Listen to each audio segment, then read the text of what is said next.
Here we go at 8:01 on Saturday, September 7th, 2013. If I can spit my words out, you are waking up to a live look over the Myrtle Beach Boardwalk. Thanks for starting your weekend with us at News 13. I'm Lauren Hennett. And I'm Andrew Phillips. Finally back from enjoying some vacation time. We missed you here around these parts. However, I enjoyed hanging out with Frank. Yeah, Frank's a good guy. He's fun to hang out with. Some Just days, a little bit, you know. some days. And you're back on a pretty big weekend. Obviously, Andrew and I are donning our red this morning. You may know why if you follow us on Facebook.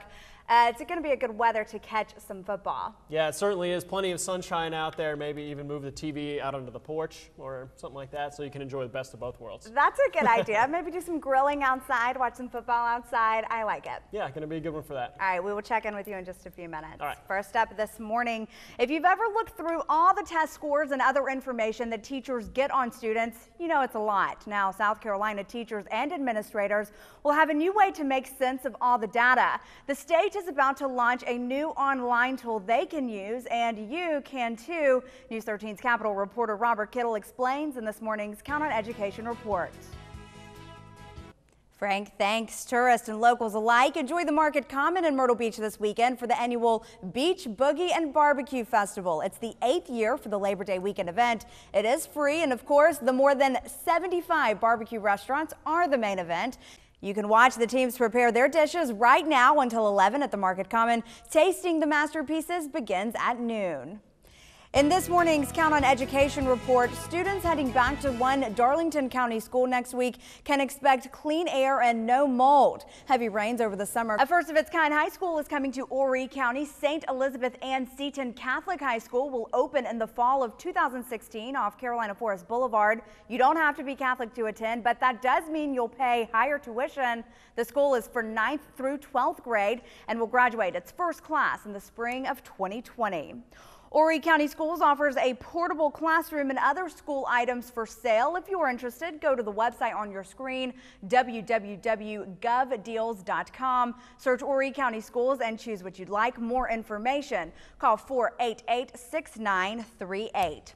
A recent national survey found graduates with a 2-year degree in some fields made just as much, if not more, than those with a bachelor's degree. In our area, a full-time student pays just more than $2,000 a semester at Horry Georgetown Tech. That same student would pay just less than $5,000 per semester at Coastal Carolina. A higher salary over a lifelong career could outweigh the higher cost of tuition. Because you might see a great earnings potential in the beginning, but you'll probably stop your increases a little bit sooner than those who have a bachelor's degree or higher. Weiss says that increase in salary continues if you get a master's degree, but in most career fields, a PhD does not greatly affect salary. Captain Knipe says body cameras can also be used to investigate complaints against officers. The department plans to start with 10 of the devices. An abandoned Florence warehouse burns for almost an entire day. Florence County increases its budget for inmates. Myrtle Beach Police continue its crackdown on prostitution, and Murrells Inlet Markets react to South Carolina's disaster declaration. It all happened this week, and it's this morning's recap of the week's top stories. The old DuPont building in Florence caught fire around 10 o'clock Sunday night off of DuPont Road and burned until Monday. Crews from every agency in Florence County worked for almost 24 hours to put the fire out. Authorities don't know what caused it, but do say it is suspicious. There was no electricity or water service to the building when the fire started. DHEC crews monitored air quality around the fire since it burned for so long. They found no hazardous levels in the air. Lauren?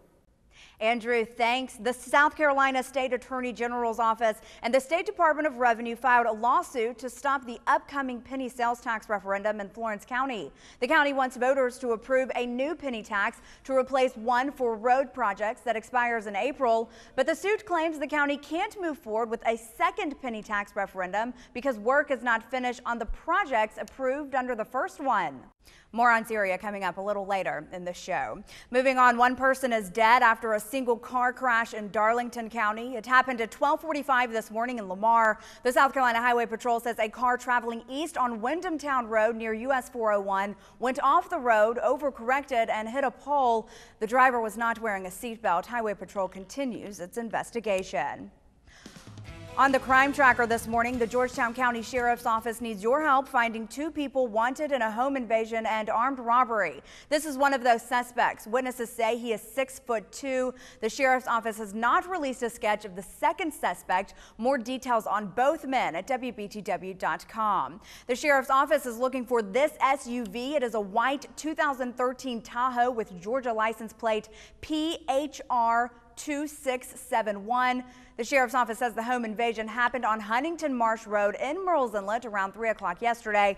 The suspects came into a home, showed what appeared to be a gun, and demanded jewelry and money. No one was hurt. If you have any information, you're asked to call the Georgetown County Sheriff's Office. That number on the bottom of your screen. North Charleston police say this woman's 3-year-old son shot and wounded his infant sister. North Charleston police charged Kayla Pryor with illegal conduct towards a child and 2 drug counts. She's 21. Officers say they responded to a house Thursday night after reports of a gunshot and found the wounded child in a car seat. Police say they found a handgun and drugs nearby. No word on the child's condition. A Dorchester County Sheriff's deputy is found dead. Horry County decides the fate of adult entertainment. Florence County authorities finished the DuPont Fire Road report, and another store closes at the Market Common. It all happened this week, and it's this morning's recap of the week's top stories. The Tooth Fairy is apparently more generous than ever before. A Visa survey found the fairy is leaving American children an average of $3.70 a tooth. That's up from $3 just last year. You might be surprised to learn male tooth fairies leave more money under the pillow than females, and children in the Northeast earn the most per tooth. A very happy birthday to a Central Texas woman who just celebrated 114 years. Her name is Naomi Connor. She was born in 1899 in East Texas. Connor has 3 children, 17 grandchildren, and 32 great-grandchildren. She's the 5th oldest person in the world and the 4th oldest person in the United States. 2 pretty crazy stories right there. $3.70 a tooth from the Tooth Fairy. I remember getting like a quarter. I wish I was still losing teeth. Exactly. Keep some pocket change. And we mentioned the 114-year-old's birthday. Maybe it's a good day to get a boat for the birthday. Yeah, it's going to be nice on the water today. Not going to have to worry about any showers or thunderstorms. A lot of sunshine. Winds on the light side only 6 to 12 miles per hour, and waves only about 2 to 3 feet out at sea. No big rain chances in there. Certainly much different than we have been seeing for most of the summer, so nice break from that. Yeah, nice break is good. I'm waiting for the temperatures at night to get a little cooler sooner rather than later. Yeah, we're slowly getting there, but we'll be there soon enough. Okay, thank you, Andrew. Later on News 13, a look beneath the Charleston Harbor as the plan to dredge continues. But first, this. Another Friday night of high school football is in the books. I'm Jeff Zell. A rundown of the biggest Grand Strand game from last night. That's next in your morning sports. Definitely. Maybe the Green Bay Packers fans were sitting on their cheese heads. They could, if maybe their rear was hurting, for lack of a better word. Sorry. Good call. Now they can have the cushion and the cheese, so they're all good to go. Nice. All the Green Bay Packers fans, we're solving the world's problem. We spent the day in Wilmington, North Carolina, behind the scenes at the new CBS show Under the Dome. Check it out. Background action! Lights, camera, action. You've spent the last 2 Mondays getting to know the town of Chester's Mill, a fictional New England landscape as dreamt by thrill writer Stephen King. Holy crap. But what about the people who brought this show to life? Steven Spielberg's production company is behind it. Stephen King wrote the book. There's also executive producers Jack Bender from Lost, Neil Baer from ER, and Brian K. Vaughan, whose idea it was to animate King's book. It's kind of the perfect Stephen King novel. It's really what he does best, which is, and it's also what Steven Spielberg does best, which is take ordinary, relatable characters and throw them into extraordinary situations. When you ask Vaughn who he hopes watches the most, he says Stephen King. That's the one audience member he needs to impress. When Brian said they wanted to make some changes or whatever, I'm like, go for it. Do what you feel like will work, because I trust him and I trust the creative crew. King says seeing his more than 1,000-page novel become a show is, quote, very satisfying. Well, I hope people like it. That's the bottom line, really. I hope people enjoy it and talk about it and argue about it, and maybe they'll even think a little bit about some of the things the show's got to say. Vaughn runs the Thrill Ride drama from Los Angeles with showrunner and executive producer Neil Baer. We've got great crying moments. We've got really tense moments. We've got thriller moments because of the Stephen King elements, and we've got those heart moments because of the Steven Spielberg elements. It's a great mix of those two. Jack Bender runs East Coast production at Screen Gems in Wilmington. He says Vaughn and Baer make the recipe